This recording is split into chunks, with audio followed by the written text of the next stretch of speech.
syempre ang wish ko is for it to be successful kasi yun naman talaga yung sole purpose ng TGS to ayun, makita yung saya dun sa mga manonood ng event. And syempre, para mapakita rin ng org ng Virtuoso, Galvanize, and ng Sinagtala yung performance na hinanda nila sa every SHS. So, ayun.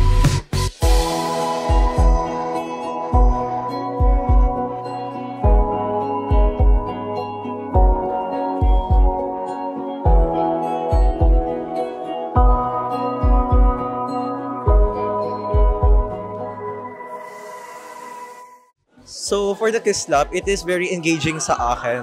It really upholded the Christmas spirit, lalo na ngayong December, no? Christmas season na. And ang pinaka-favorite part ko, or pinaka-favorite na performance ko sa Kislap is Sinagtala to support my friend. Kasi andun nga siya, isa siya sa mga performer. And as well as Virtuoso, dahil nararamdaman mo talaga yung ambience ng Christmas sa kanila, sa boses nila. And yung boses nila, parang anlamig, yung parang kinikilig ako, gano'n.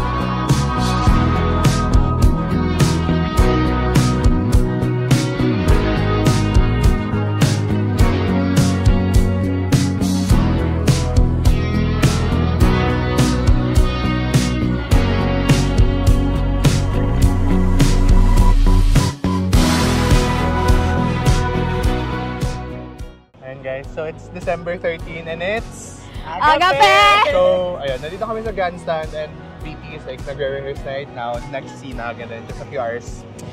Start na! Kaya to guys! Kaya to good luck to Prod and to everyone!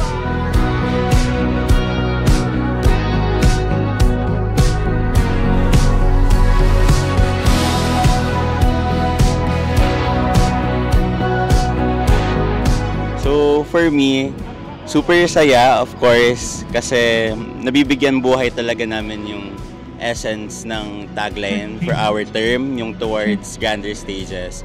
And of course, for me as their director, napakasaya na makita yung mga juniors namin working for this big of an event and yung mga bago naming seniors as well since graduating na nga.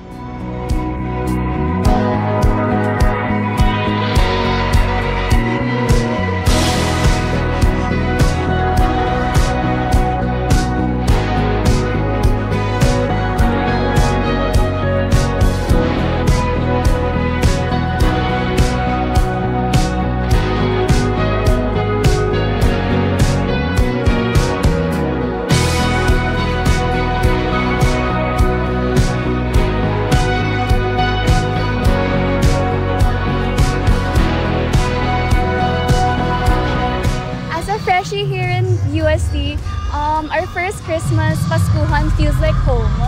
Yeah, very warm and homey.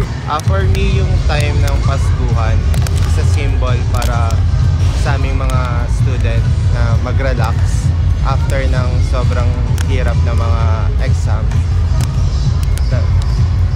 Same, kasi from AMB kami, so alam naman na super hectic ng schedule namin. And literal na after exam is this Paskuhan na, and sobrang